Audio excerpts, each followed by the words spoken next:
ಮಕ್ಕಳು ಬೆಳಿತಾ ಬೆಳಿತಾ ಬೆಳಿತಾ 1 ವರ್ಷ 2 ವರ್ಷ ಅನ್ನೋದ್ರೊಳಗ ಗಂಡ ತೀರ್ಕೊಂಡು ಹೋಗಿರ್ತಾನ, ಗಂಡ ಸತ್ತು ಹೋಗಿರ್ತಾನ. ಗಂಡ ಸತ್ತಿರ್ತಾನ. 2 ಮಕ್ಕಳು ಬೆಳೆದು ದೊಡ್ಡವಾಗ್ಯವ, 2 ವರ್ಷ ಆಗ್ಯಾವ, 3 ವರ್ಷ ಆಗ್ಯಾವ. ಪಾಪ ಬಾಳ ಬಡತನ. ಮಕ್ಕಳನ್ನ ಚಂದ ಹೊಡ್ತುಂಬ ಉಣ್ಣಾಕ್ ಹಾಕ್ಬೇಕಂದ್ರ ಅಷ್ಟು ಬಡತನ. ಮಕ್ಕಳನ್ನ ಚಂದಾಗ ಓದಿಸ್ಬೇಕಂದ್ರ ಬಡತನ. ಮಕ್ಕಳನ್ನ ದೊಡ್ಡವರನ್ನಾಗಿ ಮಾಡ್ಬೇಕಂದ್ರ ಬಡತನ. ಏನು ಮಾಡ್ಬೇಕಂತ ತಿಳ್ಕೊಂಡು ಆಕಿ ಹಳ್ಳಿಯಿಂದ ಸಿಟಿಗೆ ಹೋಗಿದ್ಲಂತ, ಶ್ರೀಮಂತರ ಮನ್ಯಾಗ ಕೆಲಸ ಮಾಡುವುದಕ್ಕಾಗಿ. ಶ್ರೀಮಂತ ಹೆಣ್ಮಗಳ ಮನೆಗೆ ಕೆಲಸ ಮಾಡುವುದಕ್ಕಾಗಿ ಹಳ್ಳಿಯಿಂದ ಸಿಟಿಗೆ ಹೋಗಿದ್ಲಂತ. ಶ್ರೀಮಂತ ಹೆಣ್ಮಗಳ ಮನ್ಯಾಗ ಕೆಲಸ ಮಾಡ್ತಿದ್ಲಂತ. ಬಡ ಹೆಣ್ಮಗಳು ಪಾತ್ರೆ ತೊಳಿತಿದ್ಲು, ಬಾಂಡೆ ತಿಕ್ತಿದ್ಲು, ಬಟ್ಟಿ ತೊಳಿತಿದ್ಲು, ಆ ಕಲ್ಲು ಒರೆಸ್ತಿದ್ಲು. ಏನು ಮನ್ಯಾಗ ಶ್ರೀಮಂತ ಹೆಣ್ಮಗಳ ಮನ್ಯಾಗ ಕೆಲಸ ಇರ್ತಿತ್ತೋ ಆ ಕೆಲಸ ಮಾಡಿ ಬರ್ತಿದ್ಲು. ಯಾಕ? ಹೊಟ್ಟಿ ಪಾಡಿಗಾಗಿ. ಮಕ್ಕಳದವ, ಗಂಡಿಲ್ಲ, ಸತ್ತು ಹೋಗ್ಯಾನ. ಮಕ್ಕಳಿಗೆ ಹೊಡ್ತುಂಬ ಕೂಡ್ ಹಾಕಬೇಕಂತ ಪಾಪ ಬಡ ಹೆಣ್ಮಗಳು ಸಿಟಿಗೆ ಹೋಗಿ ಶ್ರೀಮಂತ ಹೆಣ್ಮಗಳ ಮನ್ಯಾಗ ದುಡಿತಿದ್ಲಮ್ಮ, ದುಡಿಯಾಕ ಹೋಗ್ತಿದ್ಲು. ಒಂದು ದಿನ ಈ ಬಡ ಹೆಣ್ಮಗಳು ಊರಾಗ ಜಾತ್ರೆ ಇತ್ತು. ನಾಳೆ ಹೆಂಗ ನಿಮ್ ಊರಾಗ ಬಸವೇಶ್ವರ ಜಾತ್ರೆ ಇತ್ತಲ್ಲಮ್ಮ, ಹಂಗ ಜಾತ್ರೆ ಇತ್ತು. ಜಾತ್ರೆ ಮಾಡೋದು ಬಿಟ್ಟಿಕ್ಕೆ ದುಡಿಯಾಕ ಬಂದಾಳ ಶ್ರೀಮಂತ ಹೆಣ್ಮಗಳ ಮನೆಗೆ. ಬಡ ಹೆಣ್ಮಗಳು ಜಾತ್ರೆ ಮಾಡೋದು ಬಿಟ್ಟು ಶ್ರೀಮಂತ ಹೆಣ್ಮಗಳ ಮನೆಗೆ ದುಡಿಯಾಕ ಬಂದಾಳ. ಶ್ರೀಮಂತ ಹೆಣ್ಮಗಳು ಕಟ್ಟಿ ಮೇಲೆ ಕುಂತಿದ್ಲು. ಬಾ ತಂಗಿ, ಬಂದನೇ ಬಾ. ಅಲ್ವೇ, ಊರಾಗ ಜಾತ್ರೆ ಐತಿ, ಜಾತ್ರೆ ಮಾಡೋದು ಬಿಟ್ಟು ಕೆಲ್ಸಕ್ಕೆ ಬಂದಿಲ್ಲ. ಕೆಲಸ ಮಾಡೋದು ಇದ್ದ ಇರ್ತೈತಿ ನನ್ನ ಮನ್ಯಾಗ. ಊರಾಗ ಜಾತ್ರೆ ಮಾಡೋದು ಯಾವಾಗ ತಾಯಿ? ವರ್ಷಕ್ಕೊಮ್ಮೆ ಜಾತ್ರೆ ಬರ್ತೈತಿ. ಹಗಲೆಲ್ಲ ಜಾತ್ರೆ ಬರಂಗಲ್ಲ. ಮತ್ತ ಮುಂದಿನ ವರ್ಷ ತನಕ ಜಾತ್ರೆ ಕಾಯ್ಬೇಕೇವ. ಊರಾಗ ಜಾತ್ರೆ ಮಾಡೋದು ಬಿಟ್ಟು ಕೆಲ್ಸಕ್ಕೆ ಬಂದಿಲ್ಲ ಬಂದಾಗ ಬಡ ಹೆಣ್ಮಗಳ ಕಣ್ಣ ನೀರ್ ಬಂದು ಅಂತೇವ. ಅಮ್ಮ, ಜಾತ್ರೆ ಇರೋದ ಯವ್ವ, ಖರೆ ಇಲ್ಲ ಅನ್ನಂಗಿಲ್ಲ. ವರ್ಷಕ್ಕೊಮ್ಮೆ ಬರ್ತೈತಿ ಜಾತ್ರೆ, ಇಲ್ಲ ಅನ್ನಂಗಿಲ್ಲ. ಆದ್ರ ನಾನು ನಿನ್ನ ಮನ್ಯಾಗ ದುಡಿಲಿಲ್ಲ ಅಂದ್ರ ನನ್ನ ಮಕ್ಕಳು ಮನ್ಯಾಗ ಉಪವಾಸ ಆಗ್ತವೇವ. ನಾನು ಉಪವಾಸ ಆಗ್ತಾನೆ. ಅದಕ್ಕೆ ಜಾತ್ರೆ ಮಾಡಿಕೊಂತ ಕುಂತ್ರ ಮಕ್ಕಳಿಗೆ ಊಟ ಹಾಕರ ಯಾರೇವ, ನನಗ್ ಹೊಟ್ಟಿಗೆ ಊಟ ಹಾಕರ ಯಾರೇವ. ಅದಕ್ಕೆ ನಾ ಜಾತ್ರೆ ಮಾಡಕ್ ಒಲ್ಲೆ, ನಾನು ನಿನ್ನ ಮನ್ಯಾಗ ದುಡಿತೀನಿ. ಯಾವಾಗ ಬಡ ಹೆಣ್ಮಗಳು ಶ್ರೀಮಂತ ಹೆಣ್ಮಗಳಿಗೆ ಮಾತು ಹೇಳ್ತಾಳ, ಶ್ರೀಮಂತ ಹೆಣ್ಮಗಳ ಕಣ್ಣ ನೀರು ಅಂತ. ಅಯ್ಯೋ ಪಾಪ, ಎಷ್ಟು ಬಡತನ ಐತಿಪ್ಪ ಈ ಹೆಣ್ಮಗಳಿಗೆ. ಪಾಪ ಎಷ್ಟು ಬಡತನ ಐತಿ. 2 ಮಕ್ಕಳಿಗೆ ಹೊಟ್ಟಿಗೆ ಕೂಳ್ ಹಾಕ್ಬೇಕಂದ್ರ ನನ್ನ ಮನ್ಯಾಗ ಕೆಲಸ ಮಾಡಿದ್ರನ ಮಕ್ಕಳ ಹೊಟ್ಟಿ ತುಂಬತದಂತ.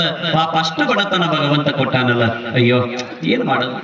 ಪಾಪ ಶ್ರೀಮಂತ ಹೆಣ್ಮಗಳ ಕಣ್ಣಾಗ ನೀರು ಬಂದು ಹೇಳ್ತಾಳ, ತಂಗಿ, ಆದ್ರೆ ಇವತ್ತು ನನ್ನ ಮನ್ಯಾಗ ನೀ ದುಡಿಲಿಲ್ಲ ಅಂದ್ರು, ನನ್ನ ಮನ್ಯಾಗ ನೀ ಕೆಲಸ ಮಾಡ್ಲಿಲ್ಲ ಅಂದ್ರು ನಾನು ಇವತ್ತಿನ ಪಗಾರ ಕೊಡ್ತೇನಿವ, ನಿಮ್ ಊರಿಗೆ ಹೋಗಿ ಜಾತ್ರೆ ಮಾಡಿವ. ಇವತ್ತ ನನ್ನ ಮನ್ಯಾಗ ನೀ ಕೆಲಸ ಮಾಡ್ಲಿಲ್ಲ ಅಂದ್ರು ಇವತ್ತಿನ ಪಗಾರ ಕೊಡ್ತೇನೆ ತಂಗಿ, ನಿಮ್ ಊರಿಗೆ ಹೋಗಿ ಜಾತ್ರೆ ಮಾಡಿವ. ಆದ್ರ ಬಡ ಹೆಣ್ಣುಮಗಳು ಅಂತಾಳಂತ, ಯವ್ವ, ನಮ್ಮೂರಾಗ ಜಾತ್ರೆ ಮಾಡ್ಬೇಕಾದ್ರ ಎಲ್ಲರೂ ಚಲೋ ಪೀತಾಂಬರ, ಚಲೋ ಸೀರೆ ಉಟ್ಕೊಂಡು ಬರ್ತಾರೇವ. ನನಗೀರ 2 ಸೀರೆ ಇದಾವ. ಒಂದು ಸೀರೆ ತೊಳೆದು ಒಣಾಕಿ ಬಂದನಿ, ಒಂದು ಸೀರೆ ಉಟ್ಕೊಂಡನಿ. ಈ ಸೀರೆಗೂ ಎಲ್ಲಿ ಬೇಕಾರ ಅಲ್ಲೇ ಹೊಲಿಗೆ ಹಾಕೇನೇವ, ಹರ್ದೈತಿ. ಅಲ್ಲಿ ತೊಳೆದು ಹಾಕಿರತಕ್ಕಂತ ಸೀರೆಗೂ ಎಲ್ಲಿ ಬೇಕಾರ ಅಲ್ಲೇ ಹೊಲಿಗೆ ಹಾಕೇನೇವ, ಅದು ಹರ್ದೈತಿ. ಈ ಹರಿದ ಸೀರೆ ಉಟ್ಕೊಂಡು ಹೆಂಗ ಜಾತ್ರೆ ಮಾಡ್ಲೇವ, ನಾವಲ್ಲೇ, ನಾನ್ ನಿನ್ನ ಮನ್ಯಾಗ ಕೆಲಸ ಮಾಡ್ತೇನೆ. ಪಾಪ ಶ್ರೀಮಂತ ಹೆಣ್ಮಗಳಿಗೆ ಮತ್ತಷ್ಟು ಕನಿಕರ ಬಂತು, ಮತ್ತಷ್ಟು ಕಣ್ಣಾಗ ನೀರು ಬಂದ. ಅಯ್ಯೋ ಪಾಪ, ನಾವು ಉಣ್ಣಾಕಿಲ್ಲ ಅಂತ ಅಷ್ಟ ತಿಳ್ಕೊಂಡಿದ್ದೆ, ಉಡಾಕ ಸೀರೆನೂ ಇಲ್ಲಂತೆ. ಆದ್ರ ವರ್ಷಕ್ಕೊಮ್ಮೆ ಬರೋ ಜಾತ್ರೆನ ಮಾಡ್ಲಿಲ್ಲ ಅಂದ್ರ ಹೆಂಗಂತ ತಿಳ್ಕೊಂಡು, ತಂಗಿ, ನೀ ಚಿಂತೆ ಮಾಡಬೇಡವ್ವ, ಉಡಾಕ ಸೀರೆ ಇಲ್ಲಂತ ನೀ ಕಣ್ಣೀರ್ ಹಾಕ್ಬೇಡವ್ವ, ಒಂದಿಷ್ಟು ನಿತ್ಕೋ ಅಂತಂದ ಹೇಳಿ ಒಳಗ್ ಹೋದಕ್ಕೆ ಶ್ರೀಮಂತ ಹೆಣ್ಮಗಳು ತನ್ನ ಗಂಡ ಪ್ರೀತಿಯಿಂದ 50,000 ರೂಪಾಯಿ ಬೆಲೆ ಬಾಳುವಂತ ಸೀರೆ ತಂದು ಕೊಟ್ಟಿದ್ದಂತ. ಒಂದು ದಿನ ಆ ಸೀರೆ ಹುಟ್ಟಿದ್ದಿಲ್ಲಂತ ಈ ಶ್ರೀಮಂತ ಹೆಣ್ಮಗಳು. ಅದನ್ನ ಹಂಗ ಟೇಜರಿ ಒಳಗೆ ತೆಗೆದಿಟ್ಟಿದ್ಲಂತ. ಹಂಗಾದನ್ನ ಟೇಜರಿ ಒಳಗೆ ತೆಗೆದಿಟ್ಟ ಸೀರೆಯನ್ನ ಕೈಯಾಗಿ ಹಿಡ್ಕೊಂಡು ಬಂದಾಳ. ತಂಗಿ, ಸೀರೆ ಇಲ್ಲ ಅಂತ ಚಿಂತೆ ಮಾಡಬೇಡವ್ವ, ಸೀರೆ ಇಲ್ಲ ಅಂತ ತಿಳ್ಕೊಂಡು ಕಣ್ಣೀರ್ ಹಾಕಬೇಡ. ಹರಿದ ಸೀರೆ ಉಟ್ಕೊಂಡು ಹೆಂಗ ಜಾತ್ರೆ ಮಾಡ್ಲಿ ಅಂತ ಮನಸ್ಸಿನಾಗ ವಿಚಾರ ಮಾಡಬೇಡ. ನೋಡು, ಇದು ನನ್ನ ಗಂಡ ನನಗಾಗಿ ಪ್ರೀತಿಯಿಂದ ತಂದು ಕೊಟ್ಟಿರ್ತಕ್ಕಂಥ ಸೀರೆ. ಇದು 50,000 ರೂಪಾಯಿ ಬೆಲೆ ಬಾಳುವಂತ ಸೀರೆ ತಂಗಿ. ಇದನ್ನ ಒಂದು ದಿನ ನಾವು ಹುಟ್ಟಿಲ್ಲ. ತಗೋ ತಂಗಿ, ಈ ಸೀರೆ ಉಟ್ಕೊಂಡು ಜಾತ್ರೆ ಮಾಡು. ತಗೋ ತಂಗಿ ಈ ಸೀರೆ ಉಟ್ಕೊಂಡು ಜಾತ್ರೆ ಮಾಡಂತ ತಿಳ್ಕೊಂಡು ಶ್ರೀಮಂತ ಹೆಣ್ಮಗಳು ಬಡ ಹೆಣ್ಮಗಳು ಕೈಯಾಗ ಕೊಟ್ಲು. ಬಡ ಹೆಣ್ಮಗಳು ಕೈಯಾಗ ಕೊಟ್ಲು.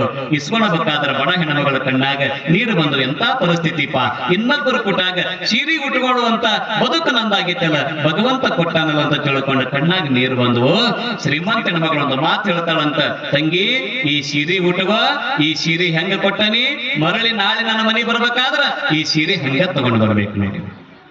ಏನ್ ಹೇಳಿದ್ರಿ ಕೊನೆ ಮಾತು, ಸೀರೆ ಉಟ್ಕೋ, ನಾಳೆ ಮನೆಗೆ ಬರ್ಬೇಕಾದ್ರ ಕೆಲ್ಸಕ್ಕೆ ಬರ್ಬೇಕಾದ್ರ ಹೆಂಗ ಕೊಟ್ಟನಿ ಈ ಪೀತಾಂಬರ, ಹೆಂಗ ಕೊಟ್ಟನಿ ಈ ಸಾರಿನ, ಮರಳಿ ಬರ್ಬೇಕಾದ್ರ ಹಂಗ ತಗೊಂಡು ಬರ್ಬೇಕು ನೋಡುವಂತ ಈ ಮಾತು ಹೇಳಿದ್ಲವ.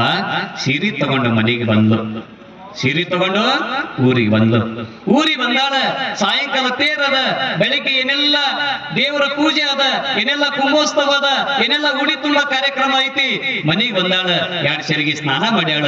ಶ್ರೀಮಂತ ಹೆಣ್ಮಗಳು ಕೊಟ್ಟ ಸೀರೆ ಉಟ್ಕೊಂಡಾಳ. ಯಾವಾಗ ಶ್ರೀಮಂತ ಹೆಣ್ಮಗಳು ಕೊಟ್ಟ ಸೀರೆ ಉಟ್ಕೊಂಡಾಳ, ಹಣಿಗೆ ಒಂದಿಷ್ಟು ವಿಭೂತಿ ಹಚ್ಕೊಂಡಾಳ, ಕೈಯಾಗ 2 ತೆಂಗಿನಕಾಯಿ, ಕೈಯಾಗ ಅರ್ಧ ಡಜನ್ ಬಾಳೆಹಣ್ಣು, ಕೈಯಾಗ 2 ಊದುಬತ್ತಿ, ಕೈಯಾಗ ಒಂದಿಷ್ಟು ಎಣ್ಣೆ ಬತ್ತಿ ತಗೊಂಡು ಎಲ್ಲಿ ಬಂದಾಳ್ರಿ, ಮಠಕ್ಕೆ ಬಂದಾಳ. ನೀವು ಬರ್ತಿರಲ್ಲಮ್ಮ ನಾಳೆ, ಕೈಯಾಗ ತೆಂಗು, ಕೈಯಾಗ ಬಾಳೆಹಣ್ಣು, ಕೈಯಾಗ ಊದುಬತ್ತಿ, ಕೈಯಾಗ ಎಣ್ಣೆ, ಕೈಯಾಗ ಬತ್ತಿ ತಗೊಂಡು ಬರ್ತಿರಲಿವ. ದಿನ ಬರ್ತೀರಿ, ಒಂದಿಷ್ಟು ಮಂದಿ ನಾನು ನೋಡ್ತಿರ್ತಾನೆ, ದಿನ ಬರ್ತಾರ. ನಾಳೆ ಅಂತರೂ ಬಂದ ಬೀಗರೆಲ್ಲ ಇಲ್ಲಿ ಬರ್ತೀರಿ ಬಸವೇಶ್ವರ ಜಾತ್ರೆ. ಅಮ್ಮ ನೀವು ಕೈಯಾಗೆಲ್ಲ ತಂದಿರ್ತಕ್ಕಂಥದ್ದು ಏನು ಮಾಡ್ತೀರಿ, ಅಲ್ಲಿ ಪೂಜೆ ಮಾಡ್ತಕ್ಕಂಥ ಪೂಜಾರಿ ಅವರ ಕೈಯಾಗ ಕೊಡ್ತೀರಿ, ಸ್ವಾಮಿಗಳ ಕೈಯಾಗ ಕೊಡ್ತೀರಿ. ಏನ್ ಕೊಡ್ತೀರಿ, ತೆಂಗಿನಕಾಯಿ ಹೊಡೆದು ಕೊಡ್ರಿಪ್ಪ, ತೆಂಗಿನಕಾಯಿ ಹೊಡಿತಾರೆ. ಬಾಳೆಹಣ್ಣು ಕೊಡ್ತೀರಿ, ನೈವೇದ್ಯ ಮಾಡಿ ಕೊಡ್ರಿಪ್ಪ ಬಸವಣ್ಣನಿಗೆ, ನೈವೇದ್ಯ ಮಾಡ್ತಾರೆ. ಕೈಯಾಗಿರತಕ್ಕಂಥ ಊದುಬತ್ತಿಯನ್ನು ಹಚ್ಚಿ ಬೆಳಗ್ತೀರಿ ಬಸವಣ್ಣನಿಗೆ. ಕೈಯಾಗ ತಂದಿರತಕ್ಕಂಥ ಎಣ್ಣಿನ ಅಲ್ಲಿ ದೀಪಕ್ಕೆ ಹಾಕ್ತೀರಿ, ಜ್ಯೋತಿಗೆ ಹಾಕ್ತೀರಿ. ತಂದಿರತಕ್ಕಂಥ ಬತ್ತಿನ ಅಲ್ಲಿ ಹಾಕಿ ಹಚ್ಚುತ್ತೀರಿ. ಆದ್ರೆ ಕೈಗೆ ಹತ್ತಿರ್ತದಲ್ಲ ಎಣ್ಣೆ, ಕೈಗೆ ಮುಳುಗಿರ್ತದಲ್ಲ ಎಣ್ಣೆ, ಕೈಗೆ ಮುಳುಗಿರ್ತದಲ್ಲ ಅದ ಕರಕ, ಅದನ್ನ ಎಲ್ಲಿ ಒರೆಸ್ತೀರಿ, ಎಲ್ಲಿಗೆ ಒರೆಸ್ತೀರಿ ಅಮ್ಮ? ನಮ್ಮವ್ ನೋಡು ಸೀರೆ ತೋರ್ಸಾಕತ್ತಾಳಿ, ಸೀರೆ ಒರೆಸ್ತಾರ. ನಮ್ಮ ಅಜ್ಜಾರಂತಾರ ಗಾಡಿಗೆ ಒರೆಸ್ತಾರಂತ. ಕರೆ ಐತಿರಿ ಅವ್ರು ಹೇಳೋದು, ಗಾಡಿಗೆ ಒರೆಸ್ತಾರಿವ. ಗಾಡಿಗೆ ಯಾವ ಕಲರ್ ಪೇಂಟ್ ಹಚ್ಚಾರ ಅನ್ನೋದು ಗೊತ್ತಾಗಂಗಲ್ಲ, ಕರೋಗಿ ಇಳಿತಿರ್ತೈತಿರ ಅದು, ಒರೆಸಿ ಒರೆಸಿ ಒರೆಸಿ ಒರೆಸಿ. ಭಗನ ನಮ್ಮ ಅಜ್ಜಾರ ಒಂದು ಬೋರ್ಡ್ ಬರ್ದು ಹಾಕಿದ್ರು, ಇಲ್ಲಿ ಯಾರು ಎಣ್ಣೆ ಕೈ ಒರೆಸ್ಬಾಡ್ರಿ, ಇಲ್ಲಿ ಯಾರು ಹೊಲಸು ಹಚ್ಚಿ ಹೋಗಬಾಡ್ರಿ ಅಂದಾಗ ನೀವೇನ್ ಮಾಡ್ತೀರಿವ, ಮತ್ತೆ ಎಲ್ಲಿ ಒರೆಸ್ತೀರಿ, ಇನ್ನೊಬ್ರು ಸೀರೆಗೆ ಒರೆಸೋರದಾರಿ. ಆ ಕಡೆ ಹೊಳ್ಳಿ ನಿಂತ ಹೆಣ್ಮಗಳು ಸೀರೆಗೆ ಹಿಂಗ್ ಸೆರಗಿ ಹಿಂಗ್ ಒರೆಸಿ ಹಿಂಗ್ ನಿಂತ್ಕೊಳ್ಳೋರು ಅದಾರ. ಆದ್ರ ಇನ್ನೊಂದಿಷ್ಟು ಮಂದಿ ಏನ್ ಮಾಡ್ತಾರ, ಖರ್ಚಿಪ್ಪು ತಂದ್ರ, ಕೈಯಾಗ ವಸ್ತ್ರ ತಂದ್ರ ವಸ್ತ್ರಕ್ಕೆ ಒರೆಸ್ತಾರ, ಇಲ್ಲ ಯಾವ್ದಾರ ಒಂದು ಹಾಳಿಗೆ ಒರೆಸ್ತಾರ, ಇಲ್ಲ ಆದ್ರ ತಮ್ಮ ಸೀರೆಗೆ ಒರೆಸ್ಕೊಂತಾರೆ. ಅಕ್ಕಿ ಹಂಗ ಕೈಯಾಗ ಟೆಂಗ್ ಹಿಡ್ಕೊಂಡಿದ್ಲಲ್ರಿ, ಬಾಳೆಹಣ್ಣು ಇದ್ದು ಅಲ್ಲೆಲ್ಲಾ ಪೂಜಾರಿ ಕೈಯ ಸ್ವಾಮಿಗಳ ಕೈಯ ಕೊಟ್ಟು ಅವ್ರು ಹೊಡೆದ್ರು, ಎಣ್ಣೆ ಬತ್ತಿ ಹಾಕಿದ್ರು, ಕೈಗೆ ಬರೋಬ್ಬರಿ ಎಣ್ಣೆ ಮುಳುಗಿ ಬಿಡ್ತಾರೆ, ಕೈಗೆ ಬರೋಬ್ಬರಿ ಕರಕತ್ತಿತ್ತು, ಸೀರೆಗೆ ಹಿಂಗ್ ಒರೆಸ್ಕೊಂಡ್ಲಿ. ಸೀರೆಗೆ ಹಿಂಗ್ ಒರೆಸ್ಕೊಂಡು ಸ್ವಾಮಿಗಳಾದವ್ರು ತೆಂಗಿನಕಾಯಿ ಒಡೆದು ನೈವೇದ್ಯ ಮಾಡಿ ಕೊಡ್ಬೇಕಾದ್ರೆ ಎದರಾಗಿಸ್ಕೊಂತೀರಮ್ಮ, ಎದರಾಗಿಸ್ಕೊಂತೀರಿ, ತೆಂಗಿನಕಾಯಿ ಬಾಳೆಹಣ್ಣು ಉಡಿಯೋದೊಳಗೆ ಇಸ್ಕೊಂತೀರಿ. ಹಂಗ ಹೆಣ್ಮಗಳು ಹಿಂಗ್ ಉಡಿಯೋದೊಳಗೆ ಇಸ್ಕೊಂಡು, ಉಡಿಯೋದೊಳಗೆ ಇಸ್ಕೊಂಡು ಏನ್ ಮಾಡಿದ್ಲರಿ, ಒಂದಿಷ್ಟು ಕುತ್ಕೊಂಡು ನೀವು ಕುಂದಿರ್ತೀರಮ್ಮ, ಕುತ್ಕೊಂಡು ಬರ್ಬೇಕಾದ್ರೆ ನೀವು ಯಾವ್ದಾರ ದೇವಸ್ಥಾನಕ್ಕೆ ಹೋಗ್ರಿ, ಯಾವ್ದಾರ ಮಠಕ್ಕೆ ಹೋಗ್ರಿ, ಒಂದು ವಸ್ತು ತಗೊಂಡ್ ಬರ್ತೀರಮ್ಮ. ಏನ್ ತಗೊಂಡ್ ಬರ್ತೀರಿ ಹೇಳ್ರಿ, ಒಂದು ವಸ್ತು ತಗೊಂಡ್ ಬರ್ತೀರಿ. ಹಂಗ ಬರಂಗಿಲ್ಲ, ಒಂದು ವಸ್ತು ತಗೊಂಡ್ ಬರ್ತೀರಿ. ನೀವ್ ಯಾವ್ದಾರ ದೇವಸ್ಥಾನಕ್ಕೆ ಹೋಗ್ರಿ, ಮಠಕ್ಕೆ ಹೋಗ್ರಿ, ಮಂದಿರಕ್ಕೆ ಹೋಗ್ರಿ, ಎಲ್ಲಿಗರ ಯಾಕೆ ಹೋಗ್ರಿ, ಒಂದು ವಸ್ತು ತಗೊಂಡ್ ಬರ್ತೀರಿ. ಏನ್ ಹೇಳ್ರಿ, ಅಂಗಾರ ಅಂತೀರಿ, ಆಧಾರ ಅಂತೀರಿ, ಆಧಾರವನ್ನು ತಗೊಂಡು ಬರ್ತೀರಿ. ಎದ್ರ ತರ್ತೀರಿ, ಅದನ್ನ ಹೇಳಿದ್ನಲ್ಲ, ಖರ್ಚಿಪ್ಪಿದ್ರೆ ಖರ್ಚಿಪ್ನೇ ತರ್ತೀರಿ, ಹಾಳಿದ್ರ ಹಾಳೆ ಕಟ್ಕೊಂಡ್ ಬರ್ತೀರಿ. ಅವೆರಡು ಇಲ್ಲ ಅಂದ್ರ ಸಿರಿ ಸೆರಗನೆ ಇಷ್ಟಾಕನ್ನ ಹಾಕೊಂಡು ಗಂಟು ಕಟ್ಕೊಂಡು ಬಂದ್ಬಿಡ್ತೀರಿ. ಹಂಗಾಗಿ ಏನ್ ಮಾಡಿದ್ಲೇವ, ಕತ್ತಿದ್ದು ಸೀರೆಗೆ ಒರೆಸ್ಕೊಂಡು, ಆಧಾರನೂ ಸಿರಿ ಸೆರಗನಾಗ ಕಟ್ಟಿಕೊಂಡು, ಅಲ್ಲಿ ಹಣಕಾಯಿ ಮಾಡಿದ್ದು ಎಡಿ ಮಾಡಿದ್ದು ಎಲ್ಲವನ್ನು ಉಡಿಯೋದೊಳಗ ಹಾಕಿಸ್ಕೊಂಡ್ರಿ. ಉಡಿಯೋದೊಳಗೆ ಹಾಕಿಸ್ಕೊಂಡು ಸೀದಾ ಮನೆಗೆ ಬರ್ಲಿಲ್ಲವ, ಅಲ್ಲಿ ಜಿಲೇಬಿ ಹಚ್ಚಿದ್ರಿ. ಜಿಲೇಬಿ, ಮೈಸೂರು ಪಾಕು, ಬೆಂಡು, ಬೆತ್ತಾಸ, ಕಾರ್ದಾಣಿ, ಚುರುಮರಿ, ಮಂಡಕ್ಕಿ ಇವೆಲ್ಲ ಹಚ್ಚಿದ್ರಿ. ಓಸು ಉಡಿಯೋದೊಳಗ ಹಾಕಿಸ್ಕೊಂಡ್ರಿ. ಓಸು ಸೀರೆ ಉಡಿಯೋದೊಳಗ ಹಾಕಿಸ್ಕೊಂಡು, ಕಾರ್ದಾಣಿನ ಹಾಕಿಸ್ಕೊಂಡು, ಗವಾಯಿಗಳ ಜಿಲೇಬಿನ ಹಾಕಿಸ್ಕೊಂಡು, ಚಲೋ ಸೀರೆ ತಂದು ಕೊಡ್ಬೇಡ್ರಿ ನಾಳೆ, ಏನೆಲ್ಲ ಹಾಕಿಸ್ಕೊಂಡ್ರಿ.